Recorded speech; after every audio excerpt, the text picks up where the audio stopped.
My coach said, "Champions don't quit," while I was unconscious. 2 years later, the FBI investigation destroyed everything. I was 16 when Coach Brennan first made me run extra laps after practice for missing a shot during scrimmage. The other girls on the basketball team watched from the locker room windows as I circled the gym alone in the dark. He stood at center court with his arms crossed, timing me with his stopwatch.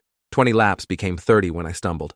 30 became 40 when I asked for water. He said champions don't need water breaks. They need mental toughness. My parents thought he was building character when I came home exhausted every night. They said discipline was good for me when I started losing weight. They were proud of my dedication when I stopped eating dinner because I was too tired to chew. Coach Brennan told them I was championship material, that I had the potential to earn a full ride to any college if I stayed committed to his training program. The summer before my senior year, practice became mandatory 6 days a week from dawn until late afternoon. He locked the gym doors during training so nobody could leave without permission. Water breaks were earned through perfect defensive drills. Bathroom breaks required running suicide sprints afterward as punishment for interrupting focus. The other girls started calling him Warden Brennan behind his back, but nobody dared complain because he controlled our playing time and college recommendations. He made it clear that questioning his methods meant sitting on the bench and losing scholarship opportunities. My teammate Zara collapsed during a particularly brutal conditioning session in July heat, but Coach made the rest of us keep running while she recovered on the sideline. He said she was being dramatic and that real athletes push through discomfort. By August, I'd lost 23 pounds and my period had stopped completely. My mom took me to our family doctor, who said the weight loss was concerning and recommended reducing my training intensity. When I brought the doctor's note to Coach Brennan, he tore it up in front of the entire team. He said doctors don't understand what it takes to be elite athletes, that they're scared of lawsuits and try to make everyone soft. He told my parents the doctor was overreacting and that temporary amenorrhea was normal for serious female athletes. He convinced them that backing down now would ruin my chances of getting recruited. My parents trusted him because he'd coached 3 girls to Division I scholarships over the past decade. They didn't want me to miss out on college opportunities because we got scared of hard work. What I didn't know was that Coach Brennan had been documenting everything. He kept a detailed journal of each player's weight loss, recording our menstrual cycles, and tracking our psychological responses to his training methods. He photographed us during weigh-ins and kept the images in a locked filing cabinet in his office. When Zara's mom asked questions about the extreme training, he showed her carefully selected photos that made her daughter look strong and healthy, hiding the ones that revealed how dangerously thin we'd become. He told parents these photos were for tracking our athletic progress, but he was actually building a collection that he shared with other coaches in a private online network. The first time I fainted during practice, Coach Brennan had me sit out for exactly 10 minutes before sending me back onto the court. He said fainting was a mental weakness that champions overcome through willpower and determination. When I fainted again 3 days later, he made the entire team run extra sprints because my weakness was affecting group morale.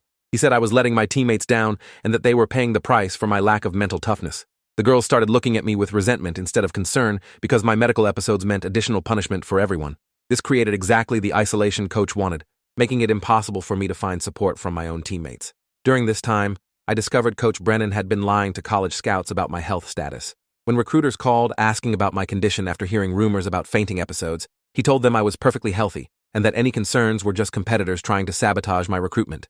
He forged medical clearance documents using letterhead he'd stolen from our team doctor's office, creating fake assessments that described me as in peak physical condition. He sent these falsified records to universities along with highlight reels that excluded any footage of my medical problems. 3 major colleges extended scholarship offers based on these fraudulent documents. In September, during our season opener against Riverside High, I collapsed on the court and didn't wake up for 12 minutes. The game stopped while paramedics worked on me in front of packed bleachers full of parents and students. Coach Brennan stood over me yelling, "Champions don't quit," while the EMTs were checking my pulse and blood pressure. The gym went silent as parents realized he was screaming at an unconscious teenage girl. One paramedic actually told him to step back and show some humanity while they stabilized me. The ambulance took me to Regional Medical Center, where doctors discovered my heart rate was dangerously low and my electrolyte levels were severely imbalanced from chronic dehydration and malnutrition. What happened next shocked everyone, including the medical staff. While I was unconscious in the emergency room, Coach Brennan convinced the hospital staff that he was my legal guardian since my parents were out of town. He used this false authority to access my medical records and attempted to influence my treatment plan. He told Dr. Martinez that I had a history of eating disorders and psychological problems, trying to shift blame away from his training methods. He actually asked the doctor to prescribe psychiatric medication to make me more compliant with his coaching program. Dr. Martinez became suspicious when Coach Brennan seemed more interested in covering up the cause of my collapse than ensuring my recovery. When my parents finally arrived at the hospital 3 hours later, they discovered Coach Brennan had been making medical decisions on my behalf without their knowledge or consent. He'd signed consent forms for additional tests and procedures, claiming emergency authority that he didn't legally possess. The hospital's legal department was called in when they realized a high school coach had been impersonating my guardian and accessing confidential medical information. Security had to escort him from the premises when he refused to leave my room, insisting that as my coach, he had a right to be involved in my medical care. Dr. Martinez ordered blood tests and an EKG to check for cardiac abnormalities. She said my condition was consistent with severe overtraining syndrome, combined with what appeared to be systematic nutritional deprivation. The extreme exercise demands had created a metabolic crisis where my body was essentially eating itself for energy. She admitted me to the hospital for 5 days of IV fluids and cardiac monitoring, while my parents sat beside my bed looking terrified. Dr. Martinez told them this level of physical breakdown didn't happen overnight and asked detailed questions about my training regimen and coach's supervision methods. During my hospitalization, my teammate Aaliyah snuck into my room after visiting hours with information that changed everything. She'd broken into Coach Brennan's office using a key she'd copied from the janitor's ring and found files containing detailed records on every player he'd ever coached. The files included weight tracking charts, menstrual cycle documentation, psychological assessments, and photographs of players in various states of exhaustion and malnutrition. More disturbing were the emails she'd found, showing Coach Brennan had been selling access to his training methods to other coaches across the country, marketing his ability to push teenage girls beyond their physical and psychological limits. Aaliyah had also discovered financial records showing Coach Brennan was receiving payments from colleges in exchange for delivering players who met specific physical criteria. Universities were essentially paying him to produce underweight, compliant athletes who wouldn't question training methods or demand better treatment.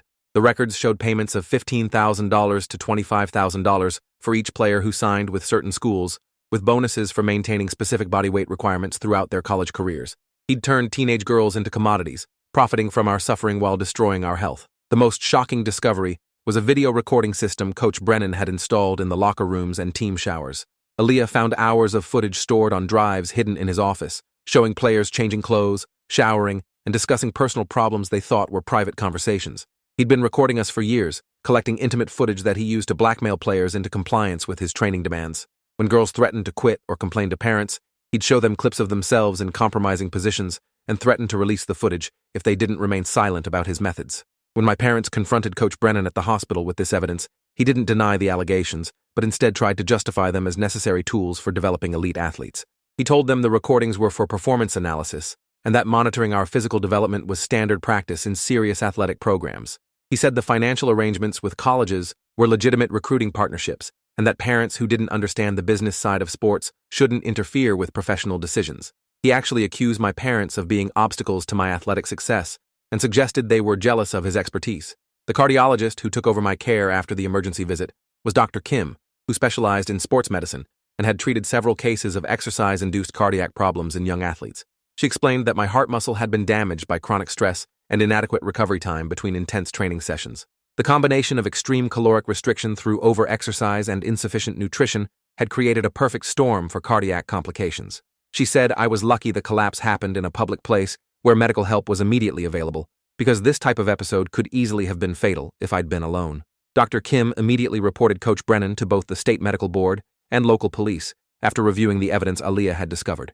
She said the systematic documentation of our physical deterioration proved the abuse was intentional rather than accidental, and the video recordings constituted serious criminal violations. She contacted the FBI's Crimes Against Children unit because the evidence suggested a network of coaches across multiple states were using similar methods to abuse teenage athletes. The case was significant enough that federal investigators took over within 48 hours of her initial report. FBI agent Rodriguez arrived at the hospital 2 days after my collapse and interviewed me extensively about my experiences with Coach Brennan. She explained that they'd been investigating reports of systematic abuse in high school athletics programs and that my case provided the evidence they needed to move forward with criminal charges. She showed me files containing complaints from athletes in 6 different states, all describing training methods identical to what I'd experienced. The investigation had been ongoing for 8 months, but coaches had been careful to avoid leaving evidence until Aaliyah's break-in provided the documentation they needed. Agent Rodriguez explained that Coach Brennan was part of a network called the Elite Performance Alliance, a group of coaches who shared training methods and financial arrangements with college programs. They'd developed systematic approaches to breaking down teenage athletes psychologically and physically, creating compliant players who would accept abusive treatment without complaint. The network included coaches at over 30 high schools across the country, all using similar methods to produce underweight, traumatized athletes for specific college programs that paid for delivery of players meeting their criteria. The FBI investigation revealed that Coach Brennan had been operating his program for over 12 years, during which time he'd coached 847 girls and had documented evidence of systematic abuse against all of them. Medical records showed that 23 players had been hospitalized for eating disorder complications, cardiac problems, or stress fractures that were ignored during training. 14 girls had attempted suicide during or immediately after playing for him, with several leaving notes specifically mentioning the psychological abuse they'd endured. The investigation found that he'd created a systematic torture program disguised as athletic training. During the federal investigation, they discovered Coach Brennan had been using performance-enhancing drugs on players without their knowledge or consent. He'd been putting amphetamines and appetite suppressants in our team water bottles, claiming they were electrolyte supplements. The drugs explained why we could train for hours without feeling hungry, and why many players experienced heart palpitations during practice. Toxicology tests on current team members found multiple banned substances in their systems, confirming that he'd been drugging teenagers to enhance their performance while hiding the health risks from players and parents. The drug discovery led to additional federal charges for distribution of controlled substances to minors and operating an illegal medical practice without a license. Coach Brennan had been obtaining prescription medications through forged prescriptions and purchasing research chemicals from overseas suppliers that weren't approved for human use. He'd essentially been conducting illegal medical experiments on teenage girls, using us as test subjects for performance enhancement protocols that had never been tested for safety in adolescent populations. When news of the investigation broke, 17 former players came forward with additional evidence of abuse spanning over a decade. They described systematic sexual harassment, financial exploitation where Coach Brennan kept scholarship money intended for players, and physical abuse including forced medical procedures without parental consent. Several former players had been forced to undergo invasive gynecological examinations that Coach Brennan claimed were necessary for monitoring their training progress, but were actually conducted by unlicensed practitioners in unofficial medical facilities. The most disturbing revelation came when investigators discovered Coach Brennan had been selling access to players through a sophisticated prostitution network disguised as private training sessions. Wealthy donors and college boosters paid thousands of dollars for individual coaching sessions that were actually sexual encounters with teenage athletes. He'd groomed players into compliance by convincing them these sessions were normal aspects of elite athletic training and that questioning them would end their athletic careers. The financial records showed he'd made over $2.8 million from these arrangements over 8 years. 3 current players, including Aaliyah, were found to have been actively involved in this exploitation network, with Coach Brennan using their scholarship prospects as leverage to force participation. The FBI's Victim Services Unit worked with these girls to provide medical care and psychological support while building the criminal case. All 3 required extensive medical treatment for sexually transmitted infections and psychological trauma that had been deliberately inflicted to maintain their compliance with the abuse. My parents hired attorney Sarah Chen, who specialized in institutional abuse cases and had successfully prosecuted several high-profile cases involving systematic exploitation of student athletes. She immediately filed civil suits against Coach Brennan, the school district, the State Athletic Association, and the Elite Performance Alliance Network. She said my case represented the most extensive documentation of systematic abuse she'd encountered, with evidence showing deliberate torture designed to break down young athletes for financial exploitation. The school district tried to claim they were unaware of Coach Brennan's methods, but the investigation revealed that multiple administrators had received complaints about his program over the years and had actively covered up reports to protect the school's athletic reputation. The principal had personally destroyed documentation of parent complaints and had threatened other staff members to prevent them from reporting suspicious observations. The district's insurance company immediately settled for $14.7 million rather than risk a trial where the full extent of institutional complicity would be exposed. During the federal investigation, they discovered that several universities had been directly funding Coach Brennan's abuse program through a sophisticated money laundering scheme. Major athletic programs had been paying him to produce players who would accept extreme training methods without complaint, essentially purchasing pre-traumatized athletes who wouldn't question abusive college programs. The universities involved included some of the most prestigious athletic programs in the country, all of whom had been systematically purchasing and exploiting teenage girls for competitive advantage. The investigation expanded when they found evidence that Coach Brennan's network had connections to international human trafficking operations. Several players who'd been recruited for overseas training programs had disappeared entirely, with Coach Brennan providing falsified documentation showing they'd transferred to international schools. The FBI's Human Trafficking Unit took over this aspect of the case when they discovered at least 12 girls had been sold to overseas training facilities that operated as fronts for sexual exploitation networks. Coach Brennan was arrested at his home at 6 a.m. on a Thursday morning, with FBI agents seizing computers, financial records, and over 400 gigabytes of video footage documenting abuse. The arrest was coordinated with simultaneous raids on 32 other locations across 6 states, targeting the entire Elite Performance Alliance network. Local news crews captured him being led away in handcuffs, while federal agents carried boxes of evidence from his house. His wife claimed she was unaware of his activities, but financial records showed she'd been depositing payments from the exploitation network into personal accounts for years. The criminal charges against Coach Brennan included 847 counts of child abuse, 23 counts of distribution of controlled substances to minors, 156 counts of sexual exploitation of children, 67 counts of human trafficking, and multiple federal racketeering charges related to his network operations. The prosecution estimated his criminal enterprise had generated over $12 million in illegal profits while systematically destroying the lives of nearly 1,000 teenage girls. If convicted on all charges, he faced over 400 years in federal prison without possibility of parole. My medical condition continued to deteriorate during the investigation as doctors discovered additional damage caused by the drugs Coach Brennan had been giving us without consent. The cardiac problems were compounded by liver damage from the unregulated performance enhancers and kidney dysfunction from chronic dehydration. Dr. Kim explained that my body had been systematically poisoned over a period of years and that some of the damage would be permanent. I required daily medication and regular medical monitoring that would continue for the rest of my life. The psychological impact was equally severe, with Dr. Lisa Wang, a trauma specialist, diagnosing me with complex PTSD resulting from prolonged systematic abuse. She explained that Coach Brennan had used sophisticated psychological manipulation techniques typically seen in cult programming and military torture protocols. The combination of physical abuse, social isolation, and psychological manipulation had created trauma responses that would require years of intensive therapy to address. Many former players were experiencing similar psychological damage, with several requiring inpatient psychiatric treatment. During the federal trial, prosecutors presented evidence showing Coach Brennan had been developing his abuse methods for over 15 years, constantly refining techniques to maximize psychological control while avoiding detection. He'd studied psychological research on trauma bonding and cult programming, deliberately applying these methods to create dependency relationships with teenage athletes.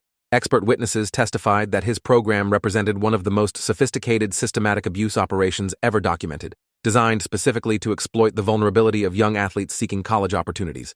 The trial revealed that Coach Brennan had been working with corrupt officials in the State Athletic Association to suppress reports of abuse and prevent investigations into his methods.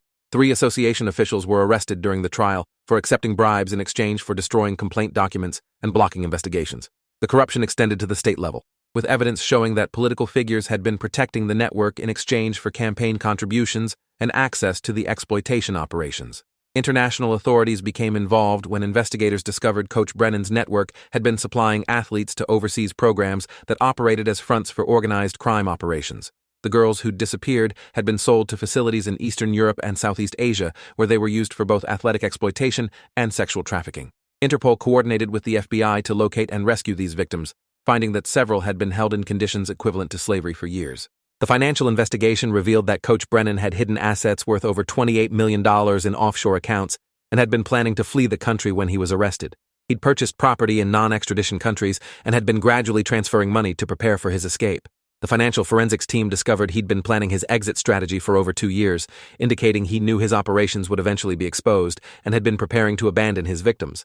My testimony at his trial lasted 3 full days as prosecutors presented evidence of systematic abuse spanning my entire athletic career.